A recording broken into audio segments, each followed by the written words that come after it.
CM Siddaramaiah DCM DK ಶಿವಕುಮಾರ್ಗೆ AICC ಅಧ್ಯಕ್ಷ ಮಲ್ಲಿಕಾರ್ಜುನ ಖರ್ಗೆ ಒಗ್ಗಟ್ಟಿನ ಪಾಠ ಮಾಡಿದ್ದಾರೆ. ಕಲಬುರಗಿಯಲ್ಲಿ ನಡೆದ ಕಲ್ಯಾಣ ಪಥ ಕಾರ್ಯಕ್ರಮದಲ್ಲಿ ಮಾತನಾಡಿದ ಅವರು, ಡಿಕೆಶಿ ಸಿದ್ದರಾಮಯ್ಯ ಇಬ್ಬರೂ ಸೇರಿದ್ರೆ ನಮ್ ಕೆಲಸ ಆಗುತ್ತೆ. ಹೀಗಾಗಿ ಡಿಕೆಶಿ ಸಿದ್ದರಾಮಯ್ಯ ಜೊತೆಗೆ ಹೋಗಬೇಕು. ನಿಮಗೆ ಶಕ್ತಿ ಕೊಡೋರು ನಾವು, ಇಬ್ರು ಬೇರೆ ಬೇರೆ ದಿಕ್ಕಲ್ಲಿ ಹೋಗಬಾರದು ಅಂತ ಡಿಕೆಶಿ ಅತ್ತ ಕೈ ಸನ್ನೆ ಮಾಡಿ ಖರ್ಗೆ ಹೇಳಿದ್ದಾರೆ.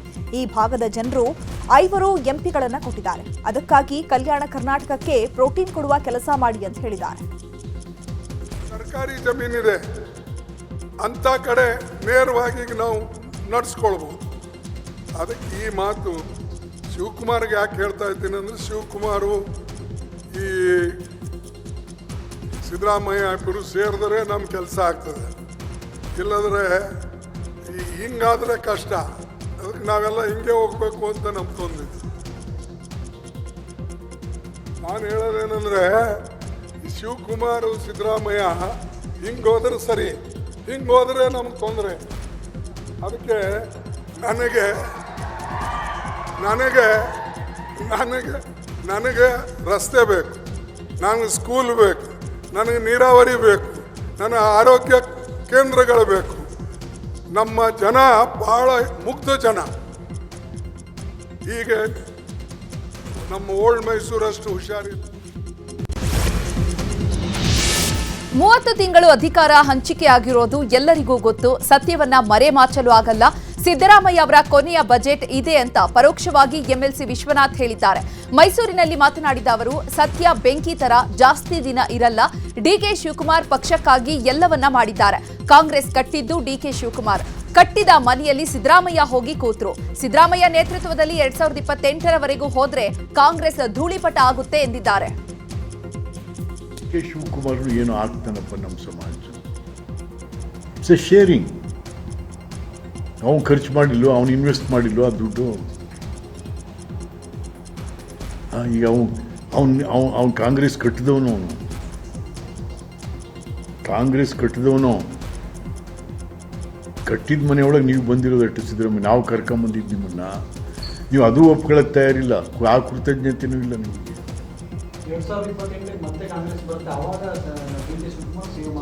ಆಗ ನೀನೇ ಆಗಪ್ಪ ಇನ್ನೊಂದ್ಸತಿ ಬೇಕಾರೆ. ಮಾಜಿ CM BS Yediyurappa versus Yatnal ಬಣ ಬಡಿದಾಟಕ್ಕೆ ಈಗ ವೀರಶೈವ ಲಿಂಗಾಯತ ಮಹಾಸಭಾ ಎಂಟ್ರಿ ಕೊಟ್ಟಿದೆ. ಇವತ್ತು ಚಿಕ್ಕಮಗಳೂರಿನ ರೇಣುಕಾಚಾರ್ಯ ಕಲ್ಯಾಣ ಮಂಟಪದಲ್ಲಿ ಬೃಹತ್ ಸಮಾವೇಶ ನಡೆಸಲಾಯಿತು. ಸಮಾವೇಶದಲ್ಲಿ 9 ಸ್ವಾಮೀಜಿಗಳು, ಮಾಜಿ ಸಚಿವ ಬಿಸಿ ಪಾಟೀಲ್, ಮಾಜಿ ಶಾಸಕರಾದ ರೇಣುಕಾಚಾರ್ಯ, ಡಿಎಸ್ ಸುರೇಶ್ ಸೇರಿದಂತೆ ಸಾವಿರಾರು ಜನ ಲಿಂಗಾಯತರು ಪಾಲ್ಗೊಂಡಿದ್ದರು. ವಿಜಯೇಂದ್ರ ನಮ್ಮ ಭವಿಷ್ಯದ ನಾಯಕ ಅಂತ ರೇಣುಕಾಚಾರ್ಯ ರೋಷಾವೇಶದ ಭಾಷಣ ಮಾಡಿದರು. ಬೆಳಗಿಂದ ವಿಜಯೇಂದ್ರ ಸಮಾಜ ಯಾಕಿರಬಾರ್ದು ನೋಡಿ. ಸಿದ್ದರಾಮಯ್ಯ ಮುಖ್ಯಮಂತ್ರಿ, ನಾವು ರಾಜಕೀಯ ಸಿದ್ದರಾಮಯ್ಯ ವಿರೋಧ ಮಾಡ್ತೀವಿ. 5 ವರ್ಷ ಮುಖ್ಯಮಂತ್ರಿ ಆದರು, ಮತ್ತೆ 2 ವರ್ಷ ಆಯ್ತು. ಇದಿಷ್ಟು ಮಂದಿಗೆ ಈಗ ಅಪಸ್ವರ ಆಯ್ತಂದ್ರೆ 16 ಬಜೆಟ್ಗಳನ್ನ ಮಂಡಿಸ್ತೀವಿ, ನಮಗೇನು ವಿರೋಧಿಲ್ಲ. ರಾಜಕೀಯವಾಗಿ ಅಷ್ಟೇ ಭಿನ್ನಾಗಿರೋದು. ಆದರೆ ಅದೇ ಸಿದ್ದರಾಮಯ್ಯನಿಗೆ ತೊಂದರೆ ಕೊಟ್ಟರೆ ಸಮಾಜ ಸುಮ್ಮನಿರುತ್ತಾ? ಮಠಾಧೀಶ ಸುಮ್ಮನಿರ್ತಾರ? ಸುಮ್ಮನಿರಲ್ಲ. ಮತ್ತೆ ನಮ್ಮ ಸಮಾಜ, ನಾವು ಯಡಿಯೂರಪ್ಪ ವಿಜಯೇಂದ್ರ ಪರವಾಗಿ ನಾವು ಗಟ್ಟಿಯಾಗಿ ಯಡಿಯೂರಪ್ಪ ವಿಜಯೇಂದ್ರ ಪರವಾಗಿ ಇರಬಹುದಾ? ಜೆಡಿಎಸ್ ವತಿಯಿಂದ ಜೆಪಿ ಭವನದಲ್ಲಿ ವಿಶ್ವ ಮಹಿಳಾ ದಿನವನ್ನು ಆಚರಿಸಲಾಯಿತು. ಕಾರ್ಯಕ್ರಮದಲ್ಲಿ ಮಾಜಿ ಪ್ರಧಾನಿ ಎಚ್ಡಿ ದೇವೇಗೌಡರು, ಅನಿತಾ ಕುಮಾರಸ್ವಾಮಿ, ನಿಖಿಲ್ ಕುಮಾರಸ್ವಾಮಿ ಭಾಗಿಯಾಗಿದ್ದರು. ಈ ವೇಳೆ ಮಾತನಾಡಿದ ಎಚ್ಡಿ ದೇವೇಗೌಡ, ಮಹಿಳೆಯರಿಗೆ 33% ಮೀಸಲಾತಿ ತಂದಿದ್ದು ನಾವು. 1.56 ಸಾವಿರ ಮಹಿಳೆಯರನ್ನ ಶಿಕ್ಷಕರನ್ನಾಗಿ ನೇಮಿಸಿದ್ದೇವೆ. ಮುಸ್ಲಿಂ ಸಮುದಾಯಕ್ಕೆ ಮೀಸಲಾತಿ ತೀರ್ಮಾನ ಮಾಡಿ ಮುಸ್ಲಿಮರಿಗೆ ಕಾಮಗಾರಿ ಗುತ್ತಿಗೆಯಲ್ಲಿ 4% ಮೀಸಲಾತಿ ಕೊಡಲು ಹೊರಟಿದೆ ಎಂದು ಕಾಂಗ್ರೆಸ್ ವಿರುದ್ಧ ಕಿಡಿಕಾರಿದ್ದಾರೆ.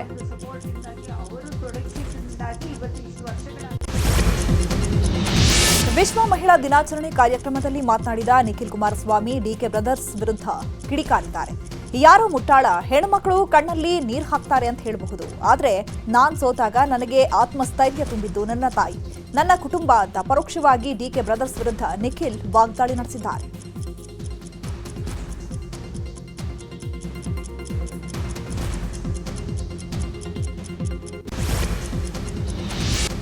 ಬಜೆಟ್ ಬಡಿದಾಟಕ್ಕೆ ಸಂಬಂಧಪಟ್ಟ ಸುದ್ದಿಯನ್ನ ನೋಡೋಣ. ಸಿಎಂ ಸಿದ್ದರಾಮಯ್ಯ ಬಜೆಟ್ ವಿರುದ್ಧ ಮಂಡ್ಯದ ಸಂಜಯ್ ವೃತ್ತದಲ್ಲಿ ಬಿಜೆಪಿ ಪ್ರತಿಭಟನೆ ನಡೆಸಿದೆ. ಸಿದ್ದರಾಮಯ್ಯ ಬಜೆಟ್ ಹಲಾಲ್ ಬಜೆಟ್ ಎಂದು ಪ್ರತಿಭಟನೆ ನಡೆಸಿದ್ದಾರೆ. ಕೈಯಲ್ಲಿ ತಟ್ಟೆ, ಪಾತ್ರೆ ಹಿಡಿದು ನಾಮ ಹಾಕಿಕೊಂಡು ವಿಭಿನ್ನವಾಗಿ ಪ್ರತಿಭಟನೆ ನಡೆಸಿದ್ದಾರೆ. ಇನ್ನು ದಾವಣಗೆರೆಯಲ್ಲೂ ರಾಜ್ಯ ಬಜೆಟ್ನಲ್ಲಿ ಹೊರಗುತ್ತಿಗೆ ನೌಕರರಿಗೆ ಅನ್ಯಾಯ ಮಾಡಲಾಗಿದೆ ಅಂತ ಪ್ರತಿಭಟನೆ ನಡೆಸಲಾಗಿದೆ. ಬಜೆಟ್ನಲ್ಲಿ ನಗರ ಸ್ಥಳೀಯ ಸಂಸ್ಥೆಗಳ ಹೊರಗುತ್ತಿಗೆ ನೌಕರರಿಗೆ ಅನ್ಯಾಯ ಮಾಡಲಾಗಿದೆ ಅಂತ ಪೌರ ಕಾರ್ಮಿಕ ಪಾಲಿಕೆ ಎದುರು ಪ್ರತಿಭಟನೆ ನಡೆಸಿ ಆಕ್ರೋಶ ವ್ಯಕ್ತಪಡಿಸಿದ್ದಾರೆ.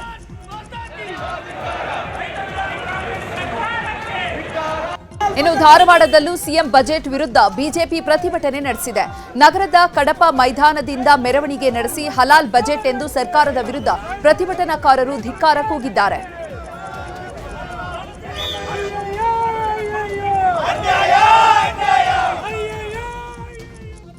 ಇನ್ನು ರಾಮನಗರದಲ್ಲೂ ಕೂಡ ಬಜೆಟ್ ವಿರುದ್ಧ ಬಿಜೆಪಿ ಕಾರ್ಯಕರ್ತರು ಪ್ರತಿಭಟನೆ ನಡೆಸಿದ್ದಾರೆ. ಸರ್ಕಾರದಲ್ಲಿ ದುಡ್ಡಿಲ್ಲ, ಟ್ರ್ಯಾಕ್ಟರ್ಗೆ ಡೀಸೆಲ್ ಇಲ್ಲ ಅಂತ ಪ್ರತಿಭಟನೆಯನ್ನ ನಡೆಸಿದ್ದಾರೆ. ಉಡುಪಿಯಲ್ಲಿ ಪ್ರತಿಭಟನೆ ಜೋರಾಗಿತ್ತು.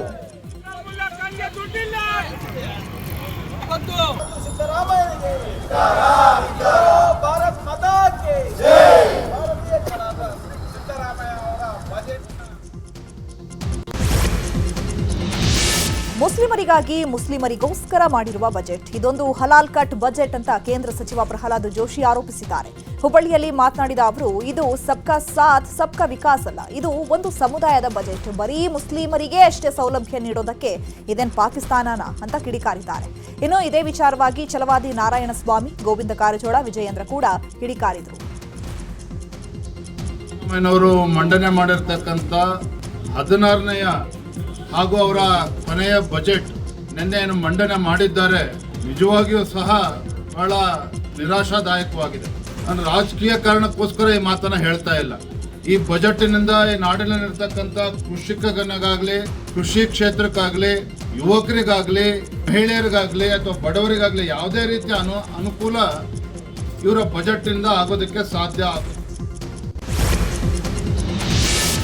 ಹಲಾಲ್ ಬಜೆಟ್ ಎಂದ ಬಿಜೆಪಿ ಟೀಕೆ ಬಗ್ಗೆ ಕಲಬುರಗಿಯಲ್ಲಿ ಮಾತನಾಡಿದ ಡಿಸಿಎಂ ಡಿಕೆ ಶಿವಕುಮಾರ್, ತೇಜಸ್ವಿ ಸೂರ್ಯ ಅಲ್ಪಸಂಖ್ಯಾತರ ಬಗ್ಗೆ ಕೀಳಾಗಿ ಮಾತನಾಡಿದ್ರು. ಅವರ ಎದೆ ಬಗೆದ್ರೆ 3 ಅಕ್ಷರ ಬರಲ್ಲ ಅಂದಿದ್ರು. ಅಲ್ಲೂ ಕೂಡ ವಿದ್ಯಾವಂತರಿದ್ದಾರೆ, ಬುದ್ಧಿವಂತರಿದ್ದಾರೆ ಅಂತ ಅವರಿಗೂ ಕೂಡ ಮೀಸಲಾತಿ ಮೂಲಕ ಶಕ್ತಿ ಕೊಡುವ ಕೆಲಸವನ್ನ ಮಾಡಿದ್ದೇವೆ. ನಾವು ಹಿಂದೂ ಮುಸ್ಲಿಂ ಎನ್ನದೆ ಎಲ್ಲರೂ ಕೂಡ ಒಂದೇ ಎನ್ನುತ್ತೇವೆ, ಅವರ ಹಾಗೆ ನಾವಲ್ಲ ಅಂತ ಹೇಳಿದ್ದಾರೆ. ಇನ್ನು ಇದೇ ವಿಚಾರವಾಗಿ ಸಚಿವರಾದ ಎಂಬಿ ಪಾಟೀಲ್, ರಾಜಣ್ಣ ಕೂಡ ಪ್ರತಿಕ್ರಿಯಿಸಿದ್ದಾರೆ.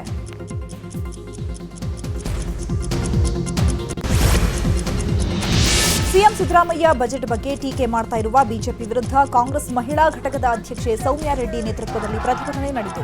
ಕೆಪಿಸಿಸಿ ಕಚೇರಿ ಮುಂಭಾಗ ಪ್ರತಿಭಟನೆ ನಡೆಸಿ ಬಿಜೆಪಿ ವಿರುದ್ಧ ಆಕ್ರೋಶ ವ್ಯಕ್ತಪಡಿಸಿದರು. ಪ್ರತಿಭಟನೆ ಬಳಿಕ ಮಾತನಾಡಿದ ಸೌಮ್ಯಾ ರೆಡ್ಡಿ, ಬಿಜೆಪಿಯವರು ಅವರ ಅವಧಿಯಲ್ಲಿ ಒಳ್ಳೆಯ ಕೆಲಸ ಮಾಡಿಲ್ಲ, ಅವರಿಗೆ ಅಸೂಯೆ, ಹೊಟ್ಟೆ ನೋವು ಆಗಿರಬೇಕು ಅಂತ ಕಿಡಿಕಾರಿದರು.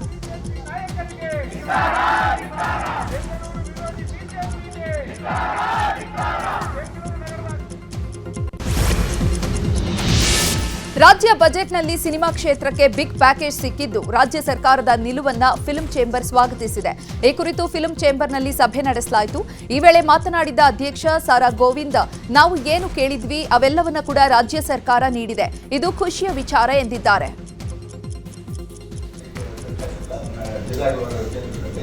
ಅಧಿಕಾರ ಸಹಾಯ ಆಗ್ಬೋದು ಅನ್ನೋದು ನಮ್ಮ ನನ್ನ ಭಾಷೆ ನಾನು ರಕ್ಷಣೆ ಮಾಡಬೇಕಾಗಿದೆ.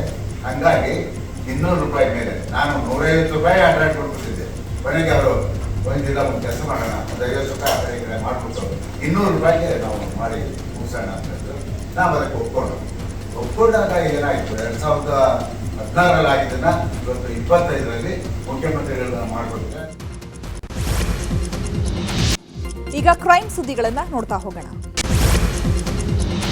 ನಟಿ ರನ್ಯಾ ಗೋಲ್ಡ್ ಸ್ಮಗ್ಲಿಂಗ್ ಪ್ರಕರಣ ಬಾಕಿದಷ್ಟು ಬಯಲಾಗ್ತಾ ಇದೆ. ರನ್ಯಾ ಲ್ಯಾಪ್ಟಾಪ್ ವಶಕ್ಕೆ ಪಡೆದಿದ್ದ ಡಿಆರ್ಐ ಅಧಿಕಾರಿಗಳು ಟ್ರಾವೆಲ್ ಹಿಸ್ಟರಿ, ಮೊಬೈಲ್ ವಿವರದ ಬಗ್ಗೆ ತನಿಖೆ ನಡೆಸುತ್ತಿದ್ದಾರೆ. ನಟಿ ಯಾರಿಂದ ಚಿನ್ನ ಖರೀದಿ ಮಾಡ್ತಾ ಇದ್ರು ಅಂತ ಮಾಹಿತಿ ಕಲೆ ಹಾಕ್ತಾ ಇದ್ದಾರೆ.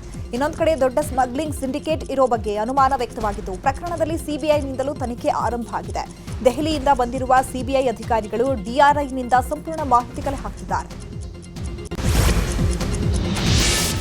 ಪ್ರೀತಿಸಿ ಅಂತರ್ಜಾತಿ ಯುವಕ ಯುವತಿ ವಿವಾಹದ ಹಿನ್ನೆಲೆ ಯುವತಿ ಸಂಬಂಧಿಕರು ಪೋಷಕರು ಯುವಕನ ಮನೆ ಧ್ವಂಸ ಮಾಡಿರುವ ಘಟನೆ ಚಿತ್ರದುರ್ಗದಲ್ಲಿ ನಡೆದಿದೆ. ಚಳ್ಳಕೆರೆ ತಾಲೂಕಿನ ನನ್ನಿವಾಳ ಗ್ರಾಮದಲ್ಲಿರುವಂತಹ ಯುವಕ ಪೃಥ್ವಿರಾಜ್ ಬಂಡೇಹಟ್ಟಿ ಹಾಗೂ ಶ್ರಾವಣಿ ವಿವಾಹವಾಗಿದ್ರು. ಪೃಥ್ವಿರಾಜ್ ಮಾದಿಗ ಸಮುದಾಯದವರಾಗಿದ್ದು ನಿನ್ನೆ ರಾತ್ರಿ ಯುವತಿ ಮನೆ ಕಡೆಯವರು ತಿಪ್ಪೇಸ್ವಾಮಿ ಬಸವರಾಜ ಸೇರಿ 9 ಮನೆಗಳ ಮೇಲೆ ದಾಳಿ ಮಾಡಿದ್ದಾರೆ. ಘಟನಾ ಸ್ಥಳಕ್ಕೆ DYSP Rajanna, CPI RF Desai ಭೇಟಿ ನೀಡಿ ಪರಿಶೀಲಿಸಿದ್ದಾರೆ. ಗಂಡನಿಂದಲೇ ಹೆಂಡತಿ ಮತ್ತು ಮಾವನಿಗೆ ಖಾರದ ಪುಡಿ ಎರಚಿ ಹಲ್ಲೆ ನಡೆಸಿರುವ ಘಟನೆ ಬೆಂಗಳೂರಿನ ನೆಲಗೆದರನಹಳ್ಳಿಯಲ್ಲಿ ನಡೆದಿದೆ. ಮದುವೆ ಆದಾಗ ಸುಂದರವಾಗಿದ್ದೆ, ಈಗ ದಪ್ಪ ಆಗಿದ್ಯಾ ಅಂತ ಕಿರಿಕ್ ತೆಗೆದು ಪುಲಿ ಸಾಯಿಕುಮಾರ್ ಎಂಬಾತನಿಂದ ಪತ್ನಿ ರಮ್ಯಾ ಮತ್ತು ಮಾವನಿಗೆ ಹಲ್ಲೆ ನಡೆಸಲಾಗಿದೆ. ಖಾಸಗಿ ಕಾಲೇಜಿನಲ್ಲಿ ಅಸಿಸ್ಟೆಂಟ್ ಪ್ರೊಫೆಸರ್ ಆಗಿರುವ ರಮ್ಯಾ ಗಂಡನ ವಿರುದ್ಧ ಪೊಲೀಸರಿಗೆ ದೂರು ಕೊಟ್ಟಿದ್ದಾರೆ. ಪೀಣ್ಯ ಠಾಣೆಯಲ್ಲಿ ಈ ಕುರಿತು ಪ್ರಕರಣ ದಾಖಲಾಗಿದೆ. ತುಂಗಭದ್ರಾ ನದಿಯಲ್ಲಿ ಈಜಲು ತೆರಳಿದ್ದ 3 ನಾಪತ್ತೆಯಾಗಿದ್ದಾರೆ. ಗದಗ ಜಿಲ್ಲೆಯ ಮುಂಡರಗಿ ತಾಲೂಕಿನ ಕೊರಲಹಳ್ಳಿ ಸೇತುವೆ ಬಳಿ ಈ ಘಟನೆ ನಡೆದಿದೆ. ಶರಣಪ್ಪ ಬಂಡಿಗೇರ್, ಮಹೇಶ್ ಬಂಡಿಗೇರ್, ಗುರುನಾಥ ಬಂಡಿಗೇರ್ ನಾಪತ್ತೆಯಾಗಿದ್ದಾರೆ. ದೇವರ ದರ್ಶನ ಪಡೆದು ನದಿಯಲ್ಲಿ ಈಜಲು ತೆರಳಿದಾಗ ಈ ದುರ್ಘಟನೆ ಸಂಭವಿಸಿದೆ. ನಾಪತ್ತೆಯಾಗಿರುವ 3 ಹುಡುಕಾಟ ನಡೆಸಲಾಗುತ್ತಿದೆ.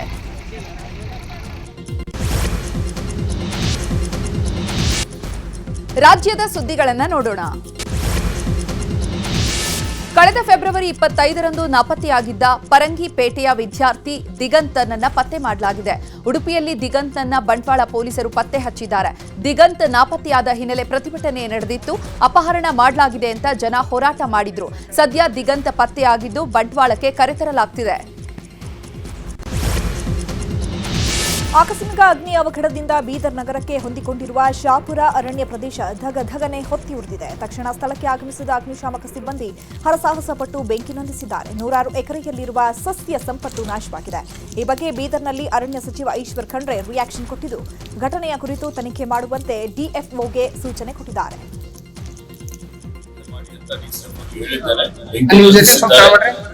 ತನಿಖಾ ವರದಿಯಲ್ಲಿ ಯಾರಾದರೂ ತಪ್ಪಿತಸ್ಥರಿದ್ದರೆ ಅದನ್ನು ಕಿಡಿಗೇಡಿ ಡಿಸ್ಕಸ್ ಮಾಡಿ ಆಮೇಲೆ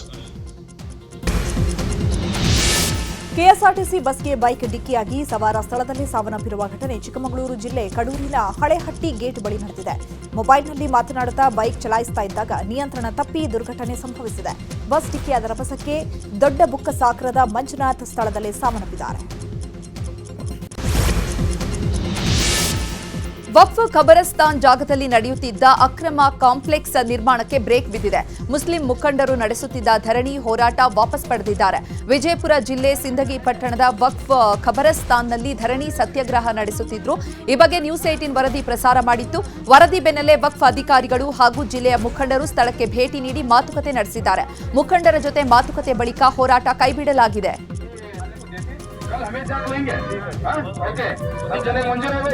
ಹಾಕಿ ಇವು ದಸ್ಗೀರ್ ಮುಲ್ಲಾ ಯಾಕೂಬ್ ನಾಟಿಕರ್ ಅವ್ರಿಗೆ ಮುಟ್ಸುವ ವ್ಯವಸ್ಥೆ ನನ್ನ ಜವಾಬ್ದಾರಿ.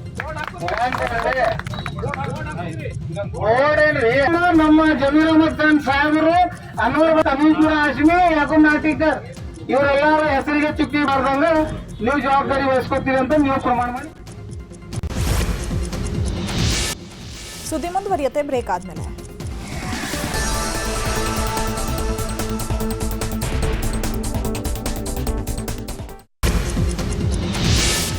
ಟಿಕೆಟ್ ಕನ್ಫರ್ಮ್ ಆಗಿದ್ರೆ ಮಾತ್ರ ಇನ್ಮುಂದೆ ರೈಲ್ವೆ ನಿಲ್ದಾಣಕ್ಕೆ ಪ್ರವೇಶಿಸಲು ಅವಕಾಶ ಸಿಗಲಿದೆ. ರೈಲ್ವೆ ನಿಲ್ದಾಣಗಳಲ್ಲಿ ಜನದಟ್ಟಣೆ ತಪ್ಪಿಸಲು ಸಲುವಾಗಿ ರೈಲ್ವೆ ಇಲಾಖೆ ಹೊಸ ನಿಯಮ ಜಾರಿಗೆ ಮುಂದಾಗಿದೆ. ವೇಟಿಂಗ್ ಲಿಸ್ಟ್ನಲ್ಲಿರೋರು ಮತ್ತು ಪ್ರಯಾಣಿಕರ ಸಹಾಯಕ್ಕೆ ಬರೋರು ವೇಟಿಂಗ್ ಪ್ರದೇಶದಲ್ಲಿ ಇರಬೇಕು. ಬೆಂಗಳೂರು, ದೆಹಲಿ, ಅಯೋಧ್ಯೆ, ಪ್ರಯಾಗ್ರಾಜ್ ಸೇರಿದಂತೆ ದೇಶದ 60 ರೈಲು ನಿಲ್ದಾಣದಲ್ಲಿ ಈ ನಿಯಮ ಜಾರಿಗೆ ಬರಲಿದೆ. 2 ವರ್ಷಗಳ ಹಿಂದೆ ಮಣಿಪಾಲ್ನಲ್ಲಿ ಜನಾಂಗೀಯ ಕಲಹ ಭುಗಿಲೆದ್ದ ಬಳಿಕ ಇತ್ತೀಚೆಗೆ ಇಂಫಾಲ್ನ ಬೆಟ್ಟ ಪ್ರದೇಶಗಳು ಶಾಂತ ಸ್ಥಿತಿಗೆ ಮರಳಿದ್ವು. ಅಂತರ್ಜಿಲ್ಲಾ ಬಸ್ ಸೇವೆಗಳು ಪುನರ್ ಆರಂಭಗೊಂಡಿತ್ತು. ಇದರ ಬೆನ್ನಲ್ಲೇ ಇವತ್ತು ಕಾಂಗೋಪಿಯಲ್ಲಿ ಮತ್ತೆ ಹಿಂಸಾಚಾರ ಭುಗಿಲೆದ್ದಿದೆ. ಮಣಿಪುರ ರಾಜ್ಯ ಸಾರಿಗೆಯ ಬಸ್ ಮೇಲೆ ದಾಳಿಯಾಗಿದೆ. ಸೇನಾಪತಿ ಜಿಲ್ಲೆಗೆ ತೆರಳುತ್ತಾ ಇದ್ದಂತಹ ಬಸ್ ಮೇಲೆ ಗುಂಪೊಂದು ಕಲ್ಲು ತೂರಾಟ ನಡೆಸಿದೆ. ಫೋನಿನಲ್ಲಿ ಮಾತನಾಡ್ತಾ ರಸ್ತೆಯಲ್ಲಿ ನಡೆದು ಹೋಗ್ತಾ ಇದ್ದ ಯುವತಿ ಮೇಲೆ 6ಕ್ಕೂ ಹೆಚ್ಚು ಬೀದಿ ನಾಯಿಗಳು ದಾಳಿ ಮಾಡಿರುವ ಘಟನೆ ರಾಜಸ್ಥಾನದಲ್ಲಿ ನಡೆದಿದೆ. ಮನೆ ಬಳಿ ನಡೆದು ಹೋಗ್ತಾ ಇದ್ದ ಯುವತಿ ಮೇಲೆ ಏಕಾಏಕಿ ನಾಯಿಗಳು ದಾಳಿ ಮಾಡಿವೆ. ಈ ವೇಳೆ ಸ್ಕೂಟಿಯಲ್ಲಿ ಬಂದ ಮಹಿಳೆ ನಾಯಿಗಳನ್ನು ಓಡಿಸಿ ಯುವತಿಯನ್ನ ರಕ್ಷಣೆ ಮಾಡಿದ್ದಾರೆ. ಘಟನೆಯ ಭೀಕರ ದೃಶ್ಯ ಸಿಸಿಟಿವಿಯಲ್ಲಿ ಸೆರೆಯಾಗಿದೆ.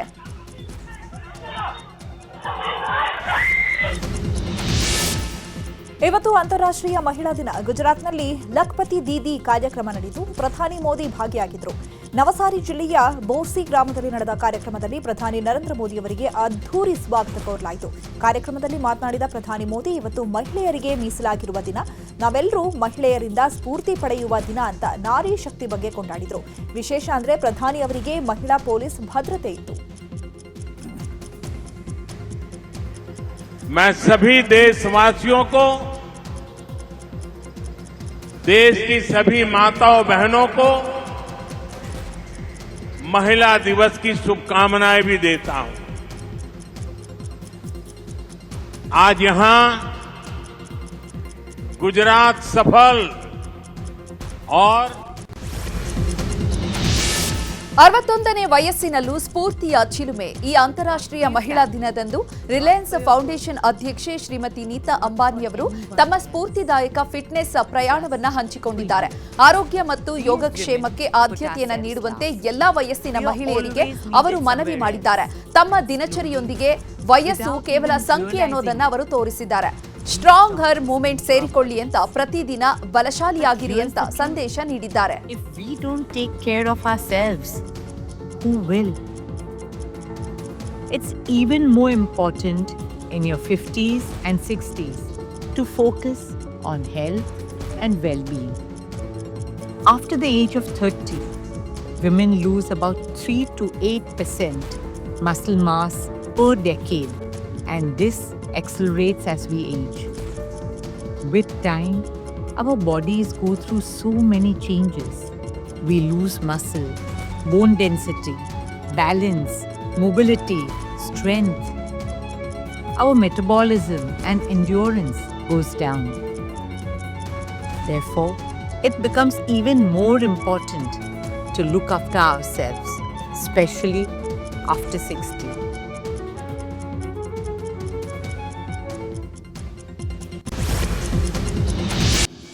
ಈಗ ವಿದೇಶ ಸುದ್ದಿಗಳನ್ನು ನೋಡ್ತಾ ಹೋಗೋಣ. ಸುಂಕ ಕಡಿತಕ್ಕೆ ಭಾರತ ಒಪ್ಪಿಕೊಂಡಿದೆ ಎಂದು ಅಮೆರಿಕ ಅಧ್ಯಕ್ಷ ಡೊನಾಲ್ಡ್ ಟ್ರಂಪ್ ಅವರು ಹೇಳಿಕೆ ಕೊಟ್ಟಿದ್ದು, ಈ ಹೇಳಿಕೆ ದೊಡ್ಡ ಸಂಚಲನವನ್ನ ಸೃಷ್ಟಿ ಮಾಡಿದೆ. ಅಮೆರಿಕದ ಆಮದುಗಳ ಮೇಲೆ ಭಾರಿ ಸುಂಕ ವಿಧಿಸ್ತಾ ಇದ್ದಂತಹ ಭಾರತವು ಸುಂಕಗಳನ್ನು ಗಣನೀಯವಾಗಿ ಕಡಿತಗೊಳಿಸಲು ಒಪ್ಪಿಕೊಂಡಿದೆ ಎಂದಿದ್ದಾರೆ. ಆದರೆ ಈ ಬಗ್ಗೆ ಭಾರತ ಸರ್ಕಾರ ಯಾವುದೇ ಅಧಿಕೃತ ಮಾಹಿತಿ ನೀಡಿಲ್ಲ. ಭಾರತ ತನ್ನ ಸುಂಕಗಳನ್ನು ಕಡಿತಗೊಳಿಸಲು ಒಪ್ಪಿಕೊಂಡಿದೆ ಎಂಬ ಅಮೆರಿಕ ಅಧ್ಯಕ್ಷ ಡೊನಾಲ್ಡ್ ಟ್ರಂಪ್ ಅವರ ಹೇಳಿಕೆ ಸಂಬಂಧ ಪ್ರಧಾನಿ ನರೇಂದ್ರ ಮೋದಿ ಅವರು ಸಂಸತ್ನಲ್ಲಿ ಚರ್ಚೆ ನಡೆಸಬೇಕು ಅಂತ ಕಾಂಗ್ರೆಸ್ ಒತ್ತಾಯಿಸಿದೆ. ಡೊನಾಲ್ಡ್ ಟ್ರಂಪ್ ಹೇಳಿಕೆ ಸಂಬಂಧ ಎಕ್ಸ್ನಲ್ಲಿ ವಿಡಿಯೋ ಹಂಚಿಕೊಂಡಿರುವ ಕಾಂಗ್ರೆಸ್ನ ಪ್ರಧಾನ ಕಾರ್ಯದರ್ಶಿ ಜೈರಾಮ್ ರಮೇಶ್, ದೇಶದ ರೈತರು ಮತ್ತು ಉತ್ಪಾದಕರ ಹಿತಾಸಕ್ತಿಗಳಿಗೆ ಧಕ್ಕೆಯಾಗ್ತಾ ಇದೆ ಅಂತ ಕಿಡಿಕಾರಿದ್ದಾರೆ. ಸಿರಿಯಾದ ಕರಾವಳಿ ಪ್ರದೇಶದಲ್ಲಿ ನಡೆದ ಘರ್ಷಣೆಯಲ್ಲಿ 147ಕ್ಕೂ ಹೆಚ್ಚು ಮಂದಿ ಮೃತಪಟ್ಟಿದ್ದಾರೆ. ಭದ್ರತಾ ಪಡೆಗಳು ಹಾಗೂ ಮಾಜಿ ಅಧ್ಯಕ್ಷ ಬಶರ್ ಅಸಾದ್ ಬೆಂಬಲಿಗರ ನಡುವೆ ಭಯಾನಕ ಘರ್ಷಣೆ ಉಂಟಾಗಿದೆ. ಬಶರ್ ಅಸಾದ್ ಸರ್ಕಾರದ ಪತನ ನಂತರ ನಡೆದ ಅತ್ಯಂತ ಭೀಕರ ಘರ್ಷಣೆ ಇದಾಗಿದೆ.